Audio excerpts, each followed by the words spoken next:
there are some really modern interpretations of florals that I want to share with you guys today. And if you've just been writing off florals on the whole, then you could be missing out on some really incredible gems. So keep your minds and your nose holes open, because today I want to share with you guys some really incredible, game-changing florals that are modern and that may just change your mind about that category. If you're new here, my name is Yana. This is The Scented. We do the fragrance things.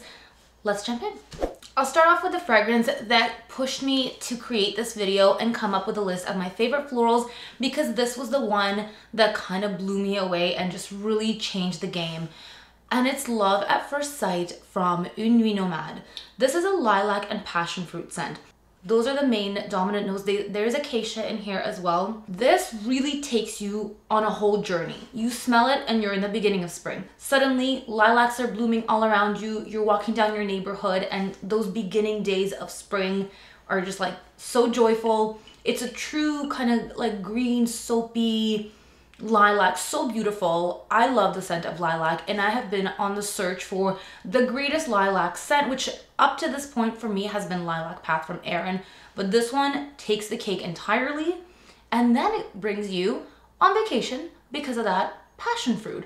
Then the passion fruit is not immature, it is not like a cheap smelling fruity type of scent. It's really like, it's done so articulately in the scent with the lilac combination.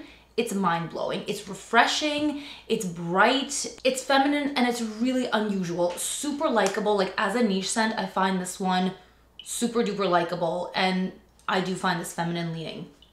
If you guys did want to check out Une Nuit Nomade, I do have a code. I believe it's the Scented 10. Usually my code is the Scented 10 for everything, so that will all be in the description.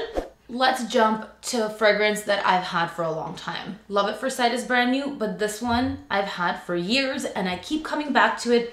I kept flip-flopping on it, and for a while I almost regretted this. And this is Pivoine Suzhou from Armani Prive. This is the Perfect Peony. This is a picture perfect, sweet, kind of sugared peony scent. Photorealistic, true peony. So beautiful. Performance is okay. By the way, I will try to mention performance on all of them if I can recall. Love at First Sight, all day. 8-9 hours. It took me through the whole day. The transition was incredible. I loved every moment of it. This one doesn't transition quite as much. It's pretty much that raspberry peony scent, airy, very feminine, very delicate. I get about 4 or 5 hours on this scent. It is a compliment getter. People really like this, and it's a safe fragrance. That's why I kind of regretted it, because it is pricey, but it's just, I keep coming back to it. Like, there is nothing about the scent that is wrong. It's a staple in my collection. It's just the Perfect Peony. Let's jump to one of the only designer fragrances on this list, the only true designer fragrance, and that is the newer Gucci Flora Gorgeous Jasmine. I like the Gorgeous Jasmine way more. I have not tried the brand new Magnolia one. That one looks nice. But this one is just such a comforting, clean, refreshing jasmine. The way that I describe this is that it just smells like a pretty girl who doesn't even need to try, who's just like effortlessly walks out the door, doesn't even know how pretty she is, and just turns heads. Like, it is simple, it is beautiful, it's refreshing. It's a very safe jasmine. And it has something special about it. It's not boring. To me, this is one of the better new designer fragrance releases. It has something different to offer. I find a lot of designer fragrances lately have been kind of going in a very similar direction. This one gives something different, and I love it for that. Another newer one that I'm really impressed with is the Ellis Brooklyn Florist. I love this pink bottle. I did not know what to expect because the presentation looks very girly, very young, but I loved the scent as soon as I sampled it. I got a sample from Sephora and I knew I needed to have this fragrance. This is all the flowers, jasmine, honeysuckle. It's bright, it's uplifting. I like the honeysuckle in here. The tuberose, very safe. Not a heady, super sweet, intense tuberose like what you normally smell in recent designer releases.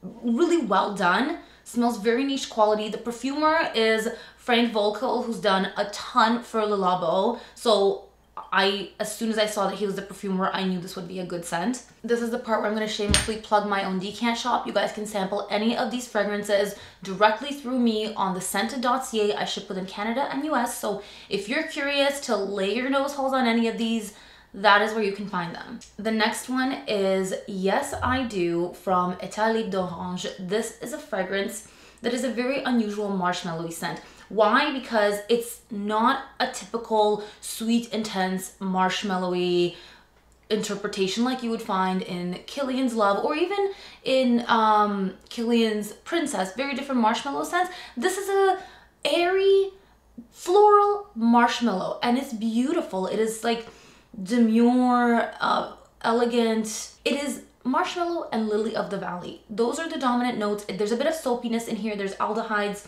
which really bring it up. It really lifts up the entire scent. It doesn't go in a heavy direction at all. This is a perfect summery marshmallow scent. I think if anybody out there loves marshmallow, this is one to check out. It's a very unusual interpretation, beautifully done. I think this brand has some really, really cool creations, and this is a brand that is on my radar to discover more because so far, I'm loving everything I'm smelling. Next up is MFK's Amorous Femme. This is a slightly powdery amorous, iris, orangey type of scent. The most elegant of all of the ones that I've mentioned thus far. This one definitely smells the most expensive, the most bougie, elevated, and it's simplistic in a way, but it just, like, it's addictive. A lot of the fragrances from this brand, I struggle on the one hand because I love a lot of what they do on the perfume creation side, but I just think that the brand as a whole is a little bit snobby. So whatever, my personal opinions aside, I still love their creations, and this one is beautiful. I am super mad at them for no longer shipping to Canada from the European website because the exchange rate was always in our favor, and now they have a full-on Canada site and like everything is just so much more expensive. So I no longer can use that hack of shopping directly through them, which, yeah, not ideal. If you guys thought that I would get through this video without mentioning a Chanel, you were wrong because I don't think I'm able to do that. We're gonna talk about Chanel Gabrielle Essence. The Essence to me is better than the original Gabrielle. It is like the Dior J'adore of Chanel's. It's a kind of similar white floral scent profile. Very comforting, very non-intrusive. And I just sprayed it on my hand because I like how it develops on the skin versus on paper, so I need to smell it like right on the skin. This is one of the few tuberose dominant scents that I can still do because it is still very watery, very refreshing. All of these fragrances would do great in summer weather. The citruses here are refreshing, a little bit sweet. There's a gentle note of like red berries in here, but it never goes into like a super sweet territory. The citruses that are in here, if you guys are at all familiar with the Chanel Les Eaux collection, a little bit similar to like that orangey note that you find in Paris Riviera. A little bit similar. I feel like that's the way that Chanel typically does their orangey scents. It's really elegant, airy. For me, in terms of that type of scent profile, this is way better than Dior J'adore. Now here's one you probably have never heard of, and it's from a perfume house called Les Parfums de Rosine, and this is Le Magnolia de Rosine, so magnolia. It's a magnolia dominant scent, but it also has citruses and black currant. And when I wear this, there's a zestiness about it that on my skin comes out smelling almost a little bit like kiwi, and it's refreshing and it's yummy. It's very, very easy wearing. It also has peony, lily of the valley. It's really, really fresh, and probably of all of the ones I mentioned, the most like shower fresh, but still with a zestiness and like a fruitiness about it that makes it interesting. Like, I don't know where else you guys can find this except Raffinat Perfumery, but I'm pretty sure that they do ship worldwide, and I do have a code with that boutique. I believe it is The Scented, so The Space Scented, and they do still carry this brand. So if you're interested in checking it out, that is where you can get it. And then we have JUS Parfums. This is Bloom Astral. This is just basically a straight jasmine scent, but this jasmine is very different than the jasmine that I mentioned earlier, the Gucci one. This jasmine is a lot more sexy. This is more of like a nighttime date situation jasmine, not like animalic jasmine though. Like, it's almost if you took Alien and then you took away like the woody amberiness of Alien and just kind of extracted that type of jasmine. This is kind of what it is to me. It's a lot more simplified and likable and not so like aggressive and polarizing.